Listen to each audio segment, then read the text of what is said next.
নমস্কাৰ প্ৰিয় দৰ্শক সকলোকে স্বাগতম জনাইছোঁ আপোনাক জনমতলৈ। এই সপ্তাহটোত অসম চৰকাৰৰ মুখ্যমন্ত্ৰীজনে ঘোষণা কৰা লগতে অৰুণোদয় আঁচনি হিতাধিকাৰীসকল লগতে কেন্দ্ৰীয় চৰকাৰৰ পৰা আহিছে এটা বিশেষ নিৰ্দেশনা, তাৰপিছতে ৰিজাৰ্ভ বেংক অৰ্থাৎ বেংকসমূহলৈ এটা গুৰুত্বপূৰ্ণ নিৰ্দেশনা আহিছে। এনেধৰণৰ কেইবাটাও গুৰুত্বপূৰ্ণ আপডেট অৰ্থাৎ এই সপ্তাহটোত চৰকাৰৰ ফালৰ পৰা অহা, বেংকৰ ফালৰ পৰা অহা এনেকুৱা কেইবাটাও গুৰুত্বপূৰ্ণ আপডেট আছে, যিকেইটা আপডেট আপুনি জনাটো অতি গুৰুত্বপূৰ্ণ। সেইকাৰণে ভিডিঅ'টো স্কিপ নকৰিব। খুব বেছি 7 মিনিট 8 মিনিট 6 মিনিটৰ এটা ভিডিঅ' হ'ব। ভিডিঅ'টো চাই গোটেইকেইটা কথা জানি লওক কি আপডেট আহিছে, তেতিয়া আপোনাৰ সুবিধা হ'ব। ঠিক আছে, প্ৰথম আপডেটটো হৈছে যে হিতাধিকাৰীসকলৰ বাবে সুখবৰ। আপোনাৰ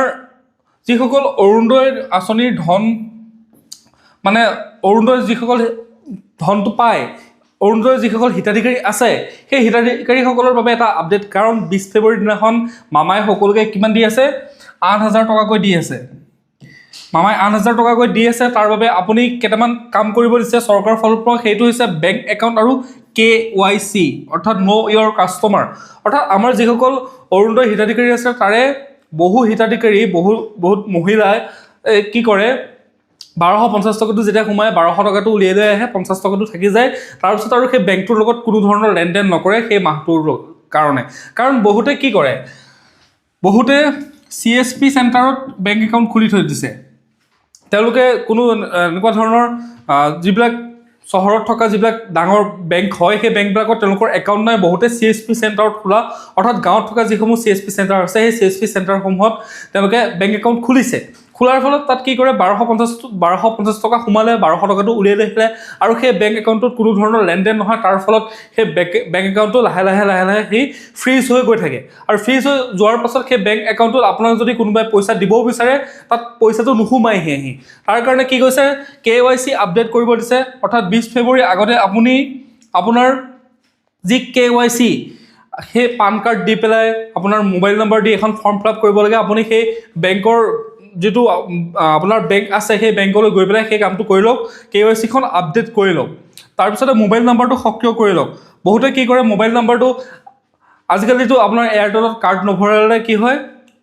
এদিনৰ পাছতে সেই মানে নাম্বাৰটোলৈ ফোন কোনো ধৰণৰ নহা হৈ যায়, অৰ্থাৎ সেইটো নিষ্ক্ৰিয় হৈ যায়। তাৰ কাৰণে আপোনাৰ মোবাইল নাম্বাৰটো যদি এক্টিভ হৈ থকা নাই, মোবাইল নাম্বাৰটো এক্টিভ কৰি লওক। যিটো পঞ্জীয়নভুক্ত নম্বৰ আছিলে, আপুনি আঁচনিখন এপ্লাই কৰাৰ সময়ত যিটো নম্বৰ দিছিলে, তেতিয়া আপুনি তাতে গোটেইকেইটা আপডেট পাই থাকিব। লগতে বেংকত টকা সোমালেও বা বেংকৰ পৰা টকা ওলালেও সেই আপডেটটো পাব।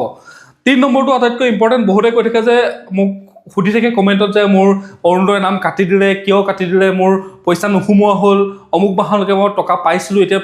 নোপোৱা হ'লোঁ। তাৰ কাৰণে চৰকাৰে এটা বিশেষ ব্যৱস্থা কৰিছে, সেইটো হৈছে আপোনাৰ যি ব্লক আছে, সেই ব্লকত এজন অৰুণোদয় সহায়ক নিযুক্তি দিব। নিযুক্তি ক'ৰবাত দিছে আৰু এজন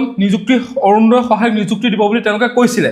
সেইকাৰণে আপুনি আপোনাৰ ব্লকত গৈ পেলাই সেই অৰুণোদয় সহায়কজনৰ লগত যোগাযোগ কৰক যে, আগতে আপোনাৰ যি সমস্যা আছে যে মই ধন পাইছিলোঁ, এতিয়া অৰুণোদয় পইচা নোপোৱা হ'লোঁ, বা অৰুণোদয় আঁচনি মোৰ নামটো কাটি দিলে, যিকোনো ধৰণৰ আপোনাৰ সমস্যা আছে, সেই সমস্যাৰ বিষয়ে আপুনি গৈ পেলাই অৰুণোদয় সহায়কজনৰ লগত যোগাযোগ কৰি সেই কথাকেইটা আপুনি ক্লিয়াৰ হৈ লওক। ঠিক আছে, এইটো হৈছিলে অৰুণোদয় হিতাধিকাৰীসকলৰ বাবে এটা আপডেট। ছেকেণ্ড আপডেটটো হৈছে যে, ছেকেণ্ড আপডেটটো সেই আঁচনিৰ লগতে, কাৰণ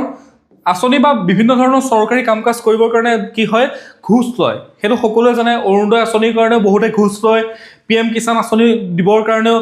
মানে হিতাধিকাৰীজনৰ পৰা ঘোচ লয় যে, যদি এইটো কাম কৰি দিব লাগে মোক পইচা ইমান টকা দিব লাগিব। চৰকাৰী আৱাস অৰ্থাৎ আপুনি যদি PMAY যদি আপুনি ঘৰ পাব বিচাৰে, তেতিয়াও আপোনাৰ পৰা ঘোচ লয়, বা যিকোনো ধৰণৰ চৰকাৰী নথিপত্ৰ অৰ্থাৎ একেবাৰে গাঁওবুঢ়া পৰ্যায়লৈকে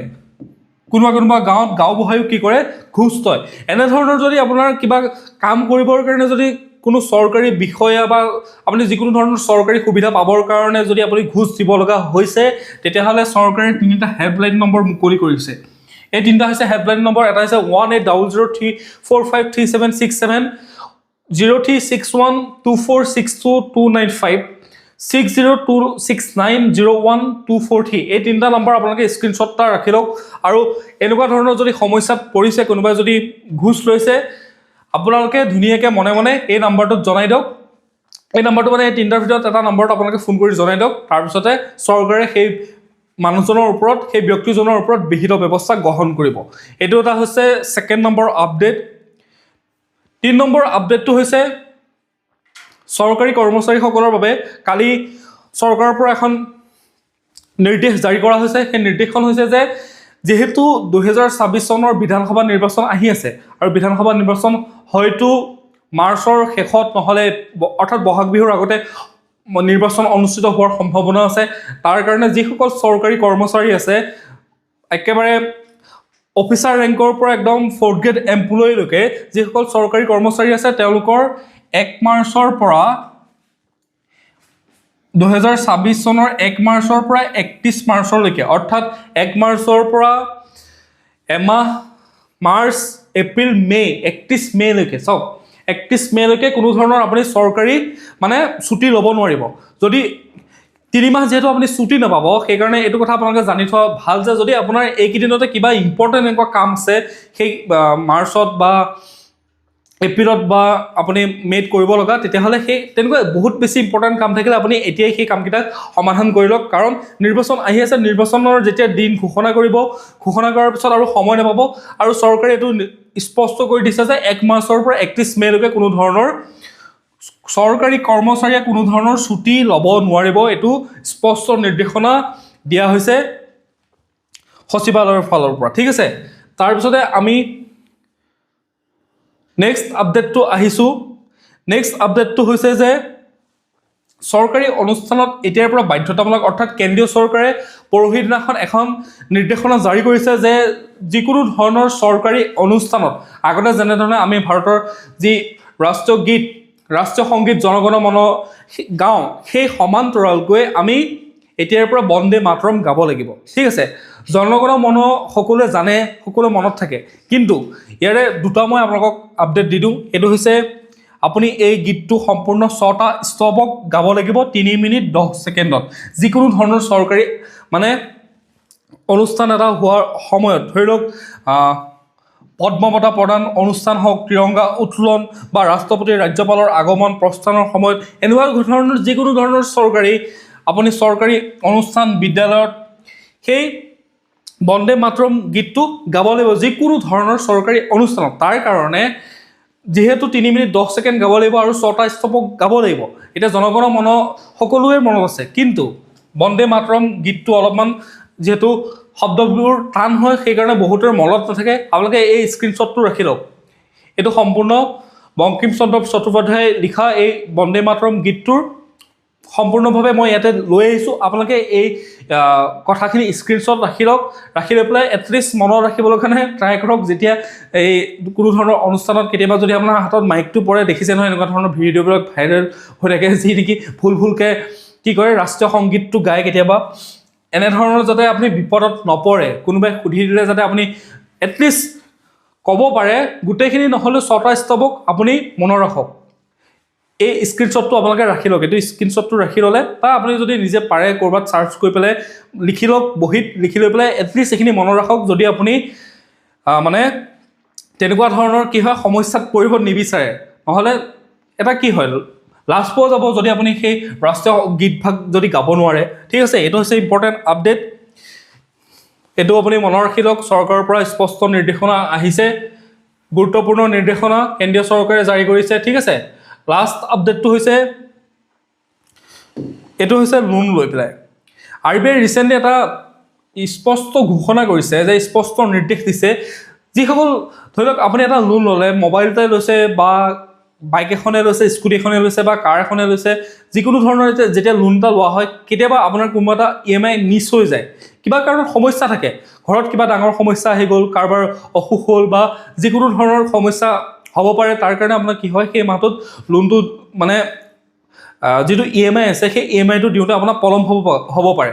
তাৰ কাৰণে যিসমূহ কিছুমান প্ৰাইভেট বেংক আছে সেই প্ৰাইভেট বেংক এজেন্সিসমূহে সেই কাষ্টমাৰজনৰ ওপৰত এনেকুৱা ধৰণৰ হাৰাশাস্তি কৰে মানে ৰাতিপুৱা 6টা বজাত আপুনি সাৰ নাপাওঁতে ফোন কৰিব ৰাতি 9টা বজাতো ফোন কৰিব কাইলৈ EMI ইমান টাইমত দিব লাগিব ৰাতিপুৱাই গৈ আছোঁ এনেকুৱা ধৰণৰ যাতে হাৰাশাস্তি নহয় তাৰ কাৰণে RBI স্পষ্ট নিৰ্দেশনা দিছে RBI কৈছে যে পুৱা 8 বজাৰ পৰা সন্ধিয়া 7 বজাৰ ভিতৰতহে আপোনাক সেই যিটো EMI কাৰণে কি কৰিব পাৰিব এজেণ্টে ফোন কৰিব পাৰিব এটা যিকোনো ধৰণৰ এজেণ্ট হলেও নহব এজেণ্টজনৰ কি থাকিব লাগিব IIBF প্ৰমাণপত্ৰ থকাটো জৰুৰী অৰ্থাৎ Indian institute of banking and ফাইনেন্সৰ যিখন প্ৰমাণপত্ৰ হয় বেংকিঙৰ কাম কাজ কৰিবৰ কাৰণে এখন চৰকাৰৰ ফালৰ পৰা এখন কি দিয়া হয় RBI ফালৰ পৰা এখন প্ৰমাণপত্ৰ দিয়া হয় এই প্ৰমাণপত্ৰ থকা ব্যক্তিজনেহে কি কৰিব পাৰিব আপোনাক ফোন কৰিব পাৰিব যে আপোনাৰ EMI টো মিছ হৈছে দিয়ক আৰু EMI টো মিছ হৈছে বুলি তেওঁ কি কৰিব নোৱাৰে গালি গালাজ ভাবুকি বহুতে কি কৰে ভাবুকি দিয়ে আপোনাৰ গাড়ী উঠাই দিম আপোনাৰ অমুকটো কৰি দিম তমুকটো কৰি দিম তেনেকুৱা ধৰণৰ যাতে ভাবুকিসমূহ নিদিয়ে তাৰ কাৰণে RBI স্পষ্টভাৱে নিৰ্দেশ দিছে ঠিক আছে এইখিনি কথা জানি লওক এইবিলাক সজাগ হৈ থাকিলেহে আপোনাক কোনেও ঠগি খাব নোৱাৰে যদি এই 6-7 মিনিটৰ ভিডিওটো চাই এই কথাকেইটা গম পালে গম পোৱাৰ ফলত আপুনি সজাগ হ'ব সজাগ হোৱাৰ ফলত যেতিয়া কোনোবাই আপোনাক তেনেকুৱা ধৰণৰ ভাবুকি প্ৰদান কৰিব তেতিয়া আপুনি ক'ব পাৰিব যে কিয় এনেকুৱা ধৰণৰ কৈছো মই আপোনাৰ বিৰুদ্ধে বা তোমাৰ বিৰুদ্ধে তোমাৰ এগেইনষ্টত মই কি কৰিব পাৰিম আপুনি বেংকত গৈ অভিযোগ দিব পাৰিব আৰু তেওঁ কি হ'ব ৰেটিং কমিব ঠিক আছে তেওঁ সমস্যাত পৰিব পইছো স্পষ্টীকৰণ এজেণ্টজনৰ নাম আৰু তথ্য বেংকৰ ৱেবছাইটত উপলব্ধ হ'ব লাগিব অৰ্থাৎ এতিয়াৰ পৰা যদি কোনোবা আপুনি কিবা লোন লৈ থৈছে লোন লৈ থোৱাৰ ফলত এটা EMI যদি আপোনাৰ মিছ হৈছে মিছ ধৰি লওক এটা EMI আপুনি 5 তাৰিখে আপোনাৰ EMI টো কাটে কিবা কাৰণত আপুনি 5 তাৰিখে দিব নোৱাৰিলে আপুনি সেই মাহটোৰ ভিতৰত দিলে হ'ল কিন্তু কি কৰে সেই এজেণ্ট সকলে ফোন কৰি পেলাই 5 তাৰিখ যোৱাৰ পিছত 6 তাৰিখৰ পৰা তেওঁলোকে ফোন কৰি পেলাই কি কৰি থাকে ডিস্টাৰ্ব কৰি থাকে বহুত মানে স্পাম কলবিলাক কৰি থাকিব জাংক ফোনবিলাক কৰি থাকিব বা ইটোৰ পৰা ফোন কৰিব সিটোৰ পৰা ফোন কৰিব মানে হৰেক ৰকম মানুহক লগাই পেলাই ফোন কৰি থাকে এনেকুৱা ধৰণৰ সমস্যা যাতে তেওঁলোকে কৰি থাকিব নোৱাৰে তাৰ কাৰণে আপোনালোকে এই কথাটো জানি থোৱাটো ইম্পৰ্টেণ্ট এইকেইটা আছিলে এই সপ্তাহটোৰ গুৰুত্বপূৰ্ণ আপডেট চৰকাৰৰ ফালৰ পৰা অহা RBI ফালৰ পৰা অহা কেন্দ্ৰীয় চৰকাৰৰ ফালৰ পৰা অহা গোটেইকেইটা ইম্পৰ্টেণ্ট আপডেট আপোনালোকক জনালোঁ ভিডিঅ'টো চোৱাৰ বাবে বহুত বহুত ধন্যবাদ এনেধৰণৰ আপডেটসমূহ পাই থাকিবৰ বাবে চেনেলটো এতিয়া ছাবস্ক্ৰাইব কৰি লওক লগতে নটিফিকেশ্যন বেল আইকনটো প্ৰেছ কৰি ৰাখক যাতে প্ৰতিদিনে এনেকুৱা ধৰণৰ আপডেটসমূহ পাই থাকে ধন্যবাদ